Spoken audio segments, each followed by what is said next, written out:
ਓਮ ਸ਼ਾਂਤੀ। ਅੱਜ ਪਿਆਰੇ ਬਾਪ ਦਾਦਾ ਦੇ 7/7/2021 ਦੇ ਮਹਾਵਚਨ।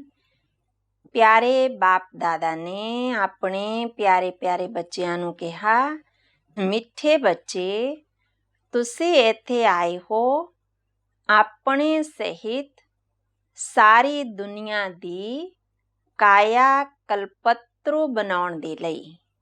ਯਾਦ ਨਾਲ ਹੀ ਕਾਇਆ ਕਲਪਤਰੂ ਹੋਵੇਗੀ, ਇੱਕਦਮ ਨਿਰੋਗੀ ਹੋ ਜਾਵੇਗੀ। ਪ੍ਰਸ਼ਨ ਹੈ, ਨਰਕਵਾਸੀ ਤੋਂ ਸਵਰਗਵਾਸੀ ਬਣਨ ਦੀ ਵਿਧੀ ਕਿਹੜੀ ਹੈ? ਹੁਣ ਤੁਹਾਨੂੰ ਬੱਚਿਆਂ ਨੂੰ ਜੀਵਨ ਦਾਨ ਮਿਲਦਾ ਹੈ ਕਿਵੇਂ? ਉੱਤਰ ਹੈ, ਨਰਕਵਾਸੀ ਤੋਂ ਸਵਰਗਵਾਸੀ ਬਣਨ ਦੇ ਲਈ ਜ਼ਰੂਰ ਮਰਨਾ ਪਵੇ। ਬਾਬਾ ਕਹਿੰਦੇ, ਮੈਂ ਆਇਆ ਹਾਂ ਤੁਹਾਨੂੰ ਸਭ ਨੂੰ ਮੌਤ ਦੇਣ ਦੇ ਲਈ। ਤੁਹਾਡੀ ਇਸ ਦੇਹ ਨੂੰ ਖਤਮ ਕਰਾ ਕੇ ਬਾਕੀ ਆਤਮਾਵਾਂ ਨੂੰ ਵਾਪਸ ਲੈ ਜਾਵਾਂਗਾ। ਇਹੀ ਸੱਚਾ ਜੀਵਨ ਦਾਨ ਹੈ। ਇਸ ਦੇ ਲਈ ਇਹ ਮਹਾਭਾਰਤ ਲੜਾਈ ਹੈ, ਜਿਸ ਵਿੱਚ ਸਭ ਦਾ ਵਿਨਾਸ਼ ਹੋਵੇਗਾ। ਫਿਰ ਆਤਮਾਵਾਂ ਪਾਵਨ ਬਣ ਵਾਪਸ ਕਰ ਜਾਣਗੀਆਂ, ਫਿਰ ਸਵਰਗ ਵਿੱਚ ਆਉਣਗੀਆਂ। ਗੀਤ ਹੈ, ਮਾਤਾ ਓ ਮਾਤਾ ਤੂੰ ਹੈ ਸਭ ਕੀ ਭਾਗਯ ਵਿਧਾਤਾ। ਓਮ ਸ਼ਾਂਤੀ। ਮਿੱਠੇ ਮਿੱਠੇ ਰੂਹਾਨੀ ਬੱਚਿਆਂ ਨੇ ਗੀਤ ਦੀ ਲਾਈਨ ਸੁਣੀ, ਜਗਤ ਅੰਬਾ ਦੀ ਮਹਿਮਾ ਸੁਣੀ। ਜਗਤ ਅੰਬਾ ਇੱਥੇ ਭਾਰਤ ਵਿੱਚ ਹੀ ਗਾਈ ਜਾਂਦੀ ਹੈ। ਜਗਤ ਅੰਬਾ ਹੈ ਤਾਂ ਜਗਤ ਪਿਤਾ ਵੀ ਜ਼ਰੂਰ ਹੋਵੇਗਾ। ਜਗਤ ਅੰਬਾ ਸਰਸਵਤੀ ਨੂੰ ਹੀ ਕਹਿੰਦੇ ਹਨ। ਅਸਲ ਵਿੱਚ ਉਸ ਦਾ ਨਾਮ ਇੱਕ ਹੀ ਹੋਣਾ ਚਾਹੀਦਾ ਹੈ। ਤੁਹਾਡਾ ਵੀ ਨਾਮ ਇੱਕ ਹੀ ਹੈ ਨਾ, 2-3 ਤਾਂ ਨਹੀਂ ਹਨ। ਹੁਣ ਜਗਤ ਅੰਬਾ ਨੂੰ ਬਰੋਬਰ ਸਾਕਾਰ ਵਿੱਚ ਦਿਖਾਉਂਦੇ ਹਨ ਸਰੀਰਧਾਰੀ।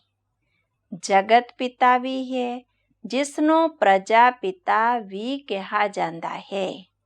ਜਿਵੇਂ ਸਾਰੇ ਜਗਤ ਦੀ ਅੰਬਾ ਹੈ, ਇਸ ਤਰ੍ਹਾਂ ਸਾਰੇ ਜਗਤ ਦਾ ਪਿਤਾ ਹੈ। ਜ਼ਰੂਰ ਦੋਨੋਂ ਹੀ ਇੱਥੇ ਹੋਣਗੇ ਨਾ। ਦੋਨਾਂ ਦਾ ਨਾਮ ਵੀ ਸੁਣਾਇਆ।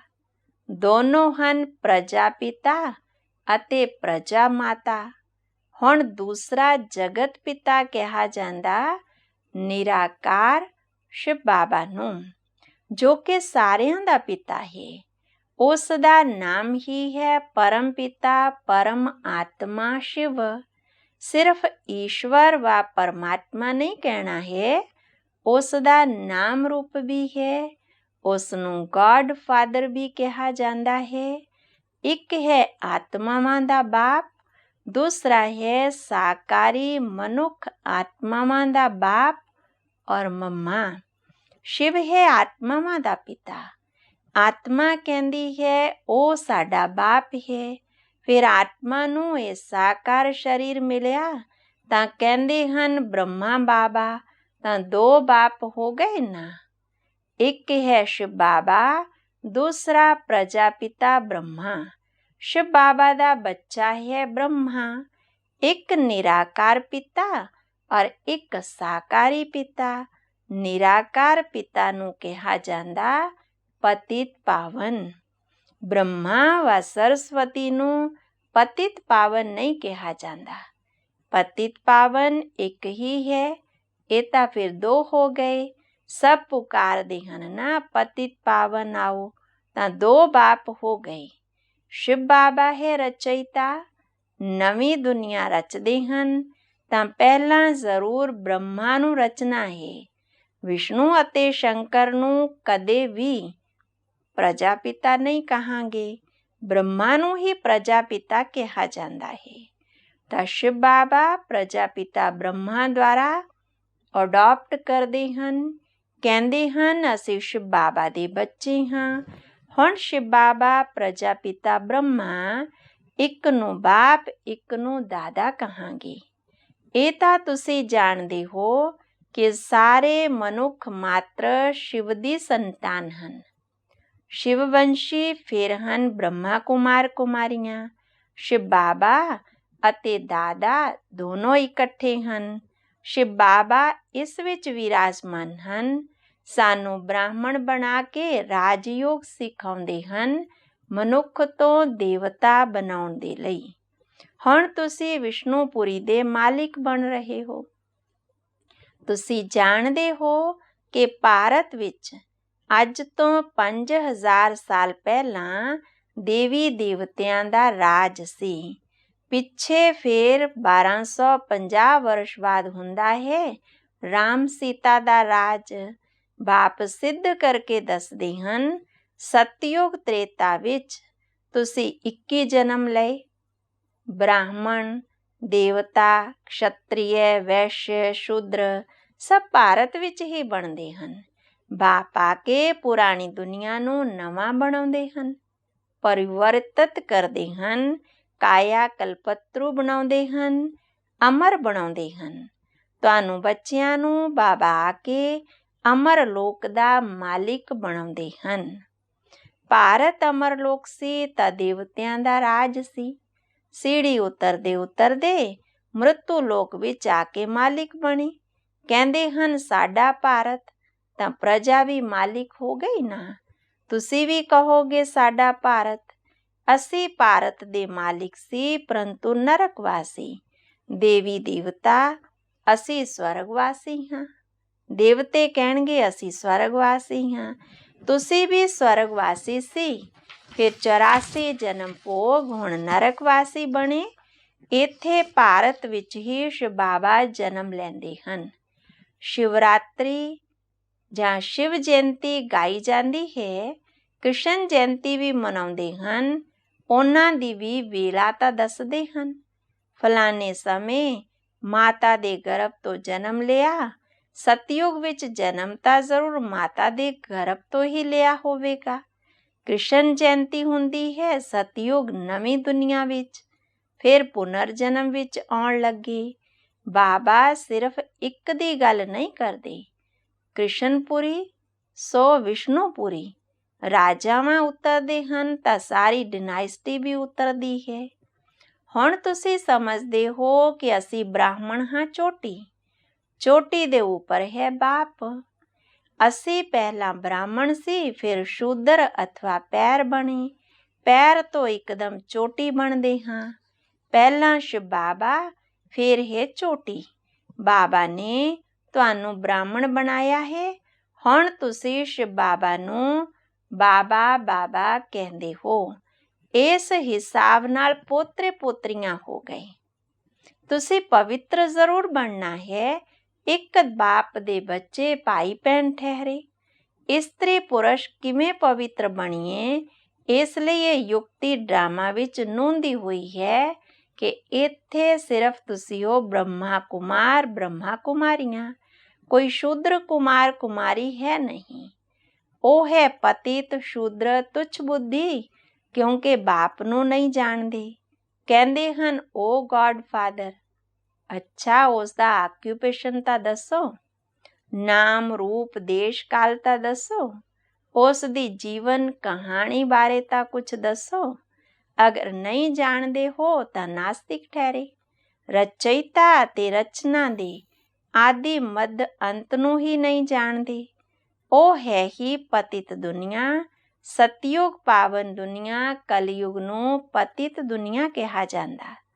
ਇਸ ਸਮੇਂ ਬਿਲਕੁਲ ਤਮੋ ਪ੍ਰਧਾਨ ਹਨ।